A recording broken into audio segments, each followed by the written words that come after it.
Tony Blair was aged only 41 when he became leader of the Labour Party in the summer of 1994, the youngest leader in the party's history.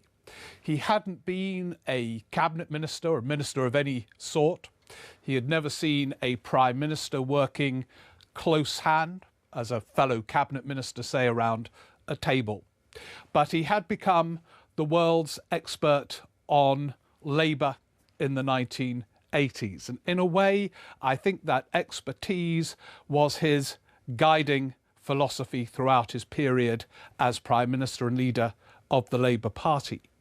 He became an MP in 1983, the year that Labour was slaughtered in the general election. It was the first of the Thatcher landslides, her second victory, but the first big three-figure landslide. He became an MP famously with Gordon Brown. They shared an office together. And his first experience of general elections was of constant defeat. Labour lost again in 87 and again in 92 when many, though not him, expected Labour to form the government. So when he unexpectedly became leader 2 years later in 1994, he had a clear and well-developed sense of what Labour needed to do to win. He, Gordon Brown, Peter Mandelson and others had spent a huge amount of time together analysing what was going wrong and what was necessary to put it right. He was, curiously, the best prepared leader of the opposition, I think, in Labour's history. I say curiously because he couldn't have planned for it. Like Harold Wilson in 1963, Blair became leader after the sudden death of the current occupant at the time, John Smith, who had a heart attack. And the suddenness was both a personal tragedy, but as with Wilson, part of a pattern for Labour leaders. It seems that these terrible, dark, unexpected personal tragedies provide in a curious way the best route for Labour leaders to acquire the crown and then win an election. Wilson acquired the crown unexpectedly when Hugh Gaitskell died, and the same with Blair. Not at the beginning of parliaments, with 5, perhaps years to go, when Labour leaders toil and struggle and then lose. Blair seized the moment. It's important to always look at the context in which a leader functions to make judgments about the quality of their leadership, and Blair's context was pretty much a dream one. The Tory party at the time were tearing themselves apart over Europe. John Major had little authority in the cabinet, in his parliamentary party, and crucially in the media.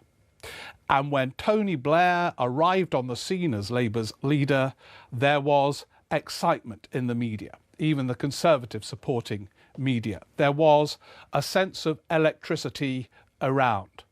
Perhaps it might just be us reflecting retrospectively, but I think there was a strong, tangible sense on the day Blair became leader of his party in July 1994 that here was the next Prime Minister, standing in front of our eyes as he made his victory speech.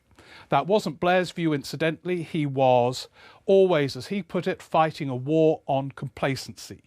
In some ways, I think he underestimated the potency of his appeal as 97 approached.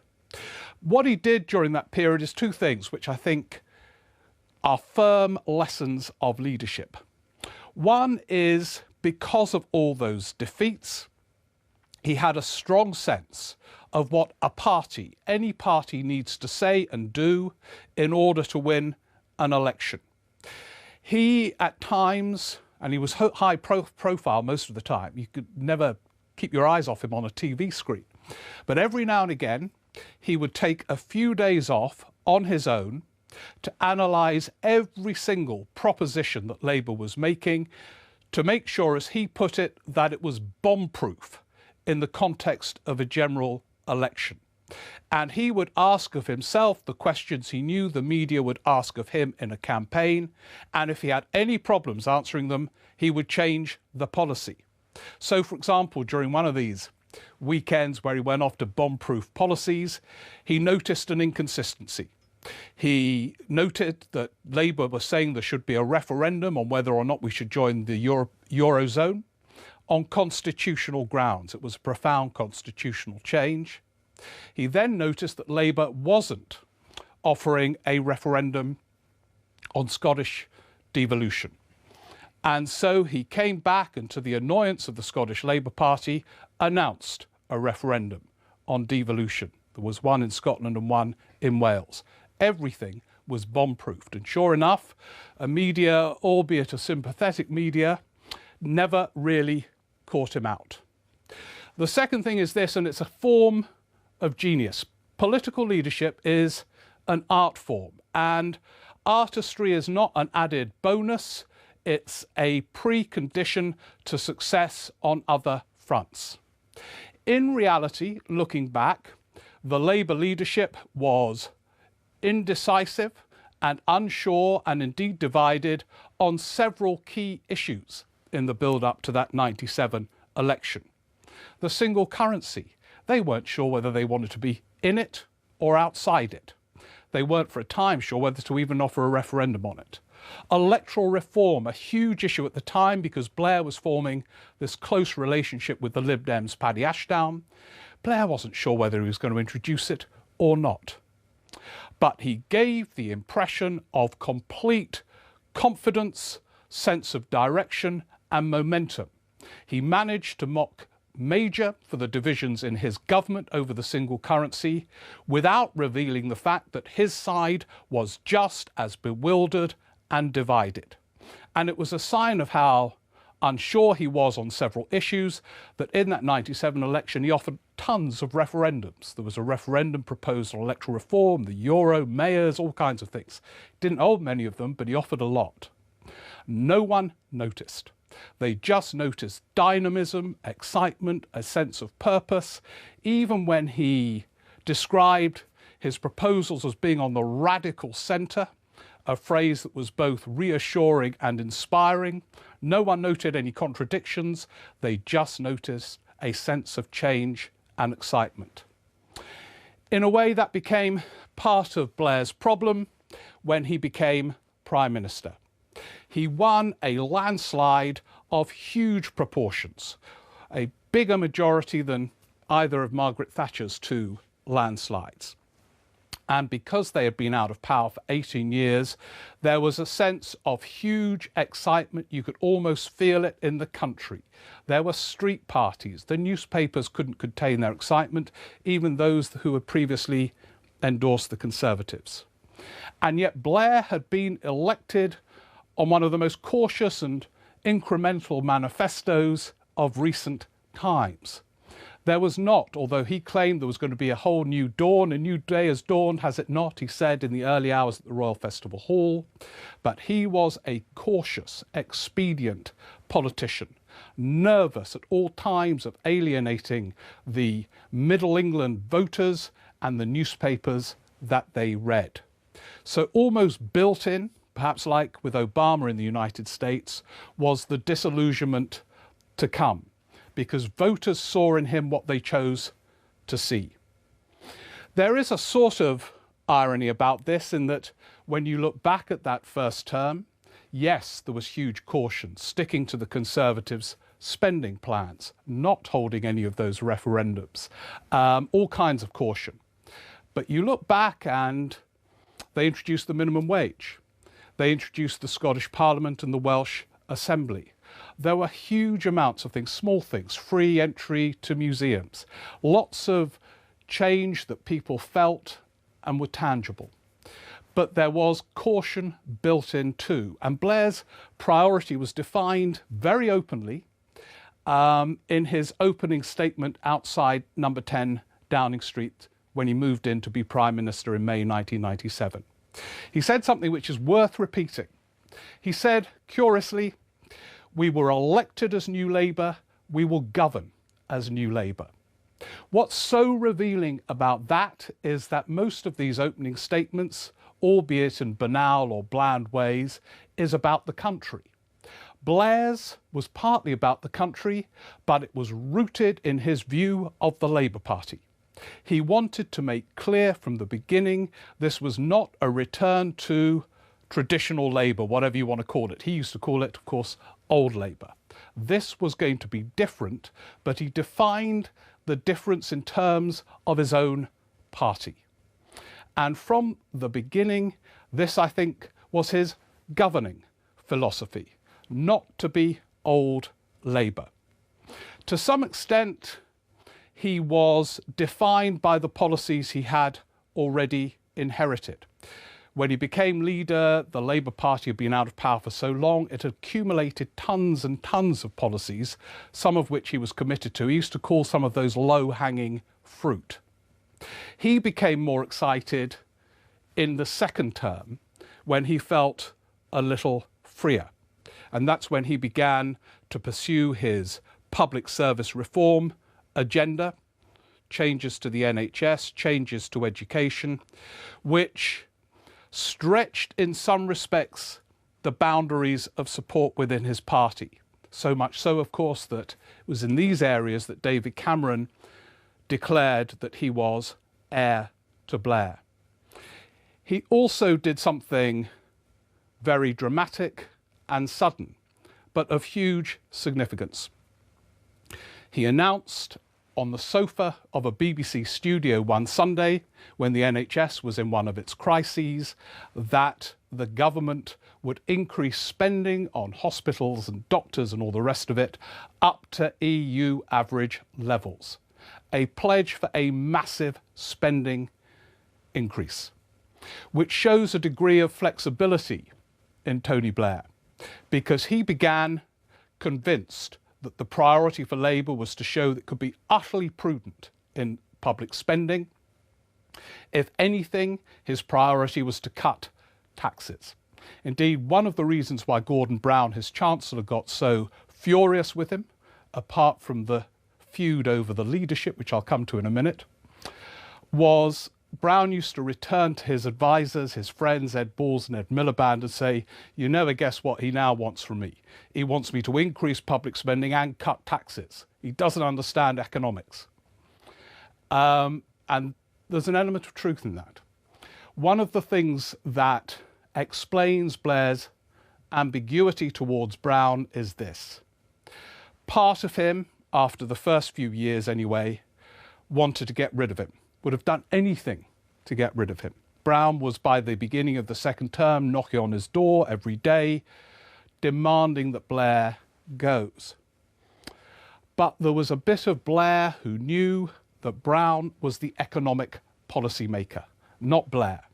Blair had given little thought to economic policy making when he moved into number 10, because he knew his mate from his office was doing it all himself. And in government, Blair had both the frustration but also the liberation of knowing that if he focused on other areas, Brown and that mighty Treasury machine would get on with economic policy making. It's one of the reasons, I think, as I say, why he didn't get rid of him. But one way or another, they found that money, and it was one of their most significant achievements. It included a tax rise directly linked to the NHS. But they know they had to respond. They were late doing it, and it was a response to a newspaper campaign about the NHS in crisis.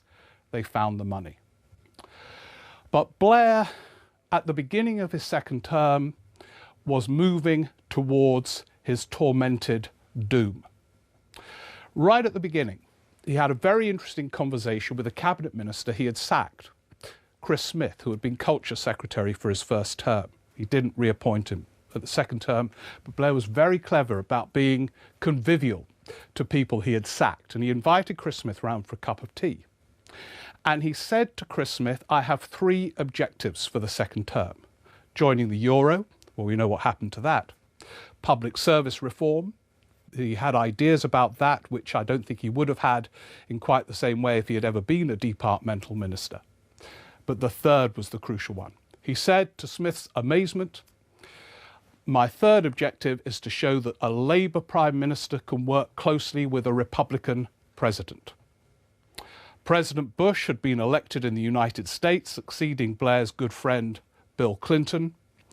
Blair, neurotically alert to whatever the Conservative Party was doing, noted that the new Conservative leader, Ian Duncan Smith, was making all kinds of overtures to the Bush administration. Blair wanted to give him no space at all. He was absolutely committed to showing he could work as closely with a Bush administration as he had done with the Clinton administration. This was one of the key strategic calculations as he made his moves towards Iraq. No doubt there were others. No doubt he felt on one level there was a case for removing Saddam. But I suspect if the case was being made by someone on the moon, he wouldn't back it. It was the fact that Bush was making the case that propelled him towards supporting that war. And he said often that he regarded it as his role and his duty to stand, as he put it, shoulder to shoulder with the United States in this mission. As ever with Blair, he tried to navigate a third way in relation to Iraq. He didn't just simply back America. It was subtler than that. He tried to force, and indeed did to some extent, persuade President Bush to go to the United Nations to put the case. Bush wouldn't have done that if it wasn't for Blair. But when the United Nations failed, as they would see it, refused, as others would see it, to back the military action, Blair was exposed. He had no choice because he had made the commitment to go with Bush and the United States. Some subsequently have said, what an aberration in the Blair leadership Iraq was. It makes no sense that this figure who had enormous achievements in other respects, and they were titanic achievements. Northern Ireland peace process was a huge achievement. The public service focus, the lack of great interest in foreign policy before he became Prime Minister. They all said Iraq didn't really kind of make sense. It made perfect sense. It was part of his political repertoire that, because Labour had lost so often in the 1980s because of its anti-Americanism, he would never be anti-American. He wanted to be pro-European too, but even to advance that, he thought he would always have to show to Rupert Murdoch and others how close he was to the United States. And what followed is both tragic and ironic. Of course, tragic in the deeper sense, in that many, many lives were lost in the Middle East.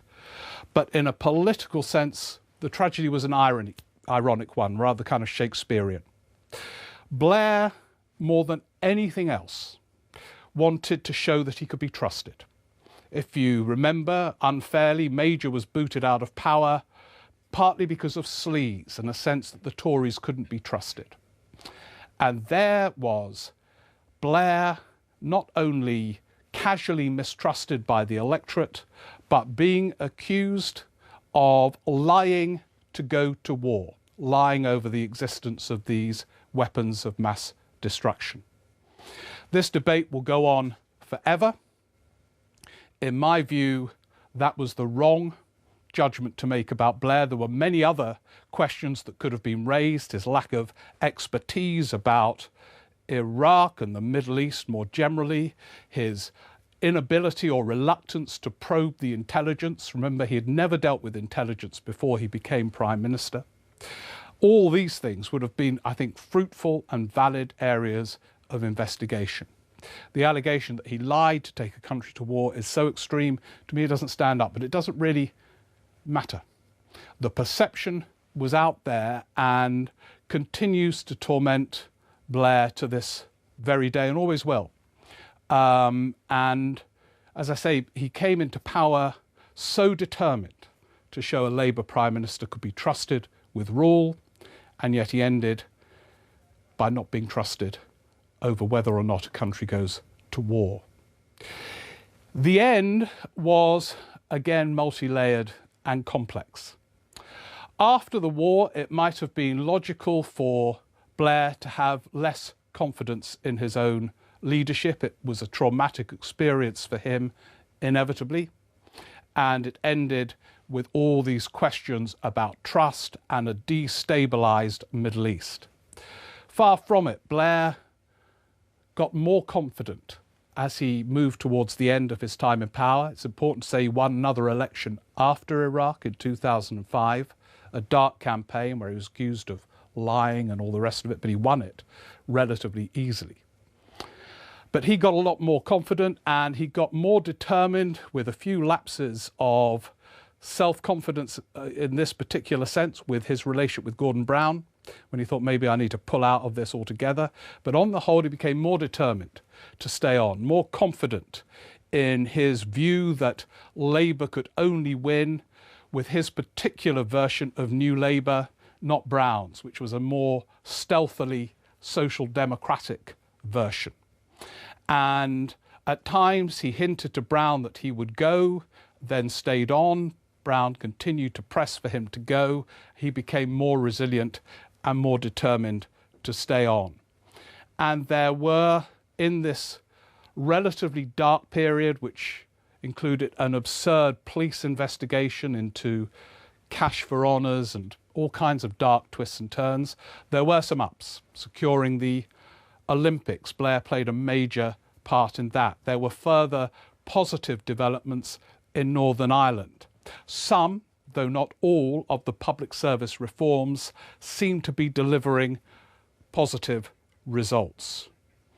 But in the end, like at the beginning, his premiership was partly shaped by his relationship with Gordon Brown. This relationship is one of the most extraordinary in modern times. As I mentioned earlier, they shared an office from soon after that 1983 election and thought along similar lines for much of their early relationship. Brown was the senior of the two and famously never recovered from Blair winning the leadership in 1994. And towards the end, the dance between them became ever darker. Finally, and strangely, Blair was forced out without being forced out. He hit upon one final third way, in that MPs started to turn on Blair when he became supportive of Israel's aggressive stance in relation to Israel's foreign policy. And some MPs started to call for him to go. And at that point, he realised a coup of greater substance than usual was taking place.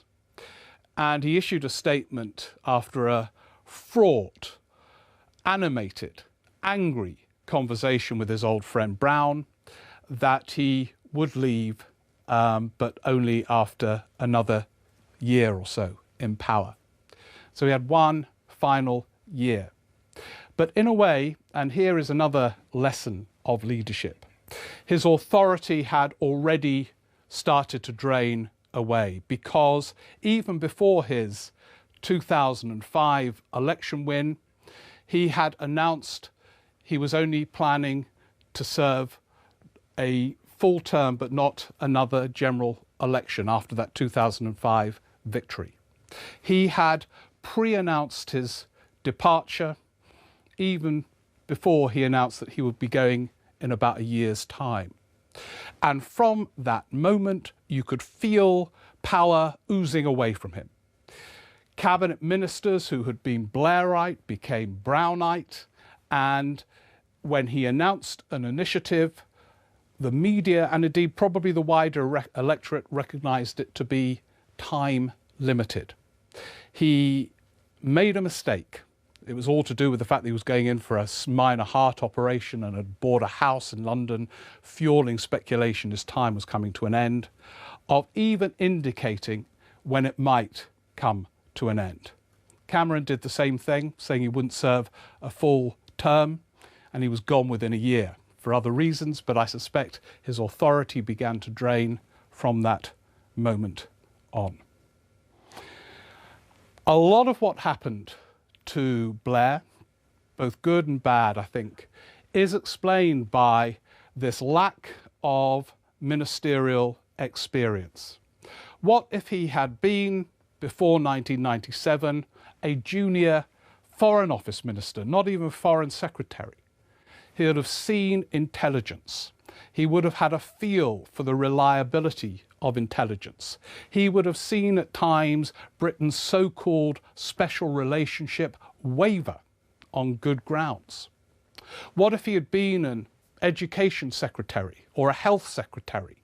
His public service reforms, well-intentioned though they were, might have been subtler, more finesse to recognise the complexities of delivering public services free at the point of need or use. But he wasn't. He was a leader with very limited experience, and that experience being of the internal politics of the Labour Party. Blair's post-prime ministerial career has also been highly contentious. Even his close friends say this is not the way to go about writing your own, if you like, political obituaries, by framing it around what you did next, making tons of money through business and all the rest of it. I suspect that will not prove to be as significant in people making judgments as the wider sweep of a figure of great forensic intelligence, of communication skills that were so silver-tongued, they were more impressive than those of Margaret Thatcher, who was a brilliant communicator in her own somewhat eccentric way, the first Labour leader to really have great skills, and a determination to move his party to a different place. The fact that he went immediately after resigning from the House of Commons, I think, is more significant. A lot of his allies went with him, so-called Blairite allies, Alan Milburn, Stephen Byers, a lot of them left too, as if the Blairite ideological verve was more about him than a broader ideology. And when he went, it went too. Certainly, his legacy for the Labour Party and the leaders that have followed him is as complex and daunting as the one Margaret Thatcher left behind for the Conservative Party. Did he win because basically he was not really Labour at all? And is that the only way Labour can win? Was he right at the time, but the times have changed, making him wrong now? Whatever the answers, part of the future of the Labour Party will be defined by what Tony Blair did as its leader.